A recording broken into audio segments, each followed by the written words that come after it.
Excellences, Mesdames et Messieurs,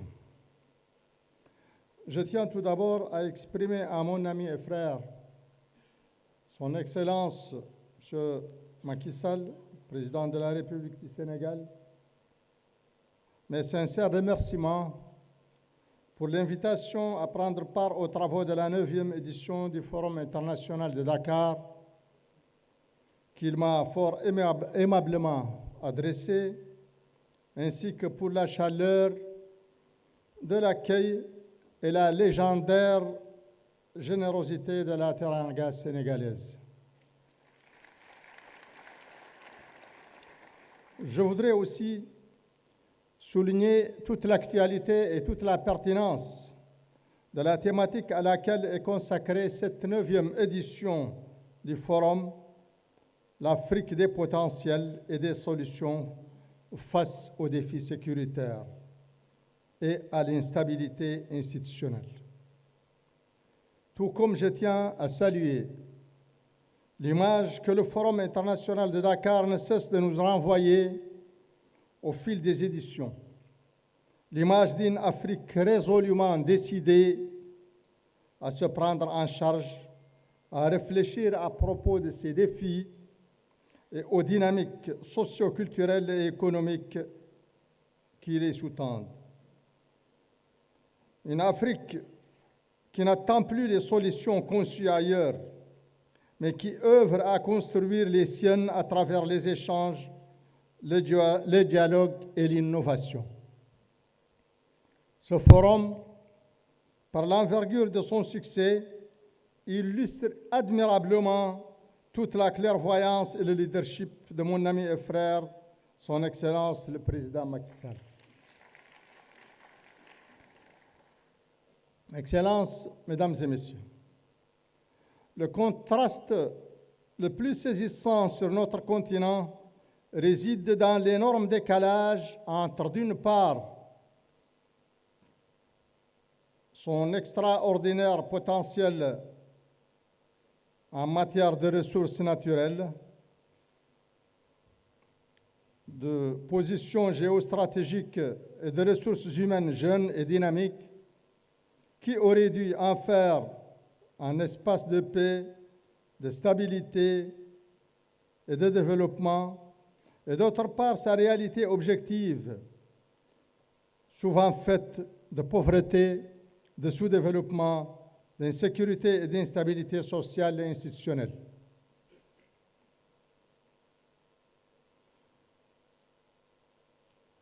Surmonter ce contraste et transformer les ressources potentielles en outils de solutions concrètes et efficaces afin de triompher des défis et crises aiguës et multiformes que traverse notre continent constitue la clé de voûte du développement de l'Afrique. Parmi les plus dévastatrices de ces crises aiguës, il y a l'insécurité et les changements anticonstitutionnels. En effet, l'Afrique est devenue, depuis plus d'une décennie, le théâtre de diverses formes de violences terroristes, sociopolitiques et interethniques qui se propagent jour après jour à des niveaux, à de nouveaux territoires, déstabilisant les États et mettant hors de leur contrôle des régions entières qu'elles transforment, à l'image de la bande sahélienne, en zone d'incubation de l'extrémisme violent et de trafic en tout genre. Ces violences atypiques prennent souvent naissance dans la confluence de la pauvreté, de la malgouvernance, de l'absence de perspectives, de tensions sociales et de ruptures violentes des légitimités constitutionnelles. Autant de déterminants qui s'alimentent les uns les autres, tendent à enfermer notre continent dans le dramatique cercle vicieux du sous-développement, de l'insécurité et de l'instabilité institutionnelle. Par leur nature transfrontalière, leur étroite liaison à des acteurs non étatiques, ainsi que par la complexité de leurs facteurs socio-économiques, les violences terroristes mettent à mal nos stratégies sécuritaires classiques, souvent centrées sur la défense de l'intégrité territoriale face à l'éventuelle agression d'un État tiers, et qui aujourd'hui ne répondent que très partiellement aux multiformes défis sécuritaires asymétriques.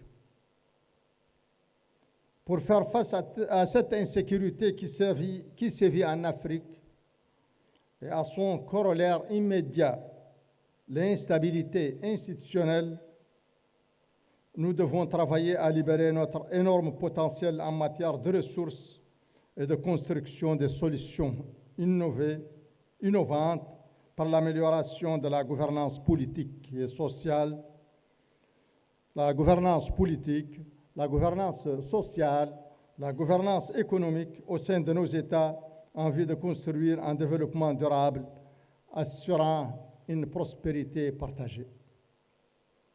En effet, il est désormais indubitablement établi que toute lutte contre l'insécurité prétendant à l'efficacité durable doit appréhender les questions sécuritaires dans leur solidarité quasi-organique avec les dimensions économiques, sociopolitiques qui structurent leur environnement global. Fort de ce principe, la Mauritanie a veillé à renforcer ses forces de défense et de sécurité et à les réadapter aux spécificités des violences atypiques contemporaines. Mais, dans le même temps, elle a polarisé son action sur la lutte contre la pauvreté et la précarité, le renforcement des institutions démocratiques, la promotion des libertés fondamentales et de l'état de droit dans un cadre général de réforme en profondeur de son système économique pour jeter les bases d'un développement durable. Mais elle a aussi parallèlement travaillé à améliorer sa gouvernance sociopolitique. Elle a ainsi apaisé la vie politique, promis l'ouverture, le dialogue et la concertation au rang de mode essentiel de gouvernance sociopolitique, tout en travaillant à la déradicalisation de ces jeunes et à la promotion d'une culture d'ouverture et de tolérance. Jusqu'ici, les résultats en matière de sécurité, de stabilité et de cohésion sociale sont plutôt probants. Mais, conscient qu'au égard au caractère transfrontalier du terrorisme et de l'extrémisme, nul ne peut se sentir durablement en sécurité que pour autant que ses voisins le sont.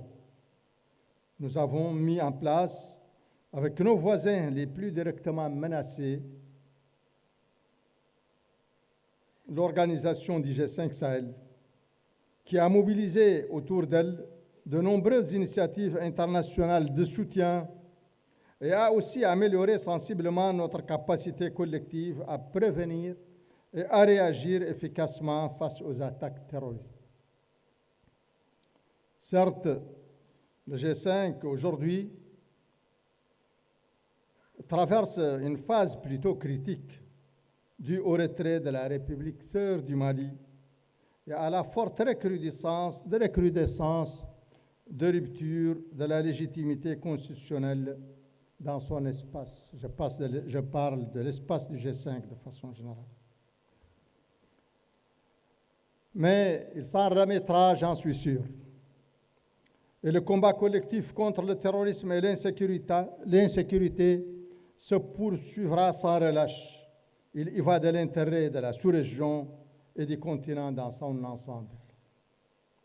Ce combat contre l'insécurité est aussi celui de l'Union africaine, qui, à travers son architecture de paix et de sécurité, lutte contre l'insécurité et les changements anticonstitutionnels par le biais du Conseil de paix et de sécurité et ses multiples mécanismes de soutien, comme entre autres le système continental d'alerte rapide et la force africaine en attente. mais c'est aussi celui des initiatives de coordination des efforts pour la lutte contre l'insécurité développée dans le cadre des communautés économiques régionales comme la CEDEAO. Mais pour être réellement efficace, ce combat contre l'insécurité et l'instabilité doit s'accompagner d'énormes efforts d'amélioration de la gouvernance politique, sociale et économique.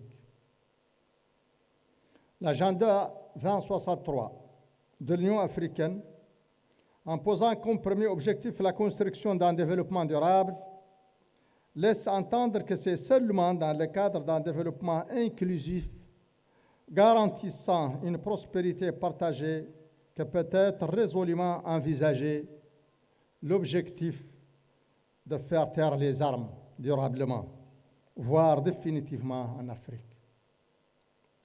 Ce développement inclusif, avec ce qu'il présuppose comme amélioration significative de la gouvernance économique et sociopolitique, est aussi l'une des conditions principales pour espérer mettre fin définitivement à l'instabilité institutionnelle. Certes, l'Union africaine, à travers ses instruments juridiques existants, ainsi que ses multiples déclarations et décisions comme celle d'Alger en 1999, de Lomé en 2000 et d'Accra en 2022, a fait de la lutte contre le changement anticonstitutionnel son cheval de bataille. Et je salue aussi ses importants efforts dans ce sens, tout comme je salue ceux des communautés économiques régionales, notamment la CEDEAO.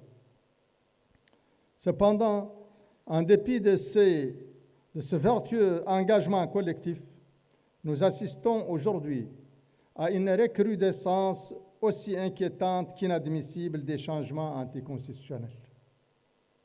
Il y a donc urgence à redoubler d'efforts en vue de construire des États réellement de droit, de bâtir des véritables démocraties capables d'assurer dans la paix, dans la stabilité et la transparence l'alternance au pouvoir.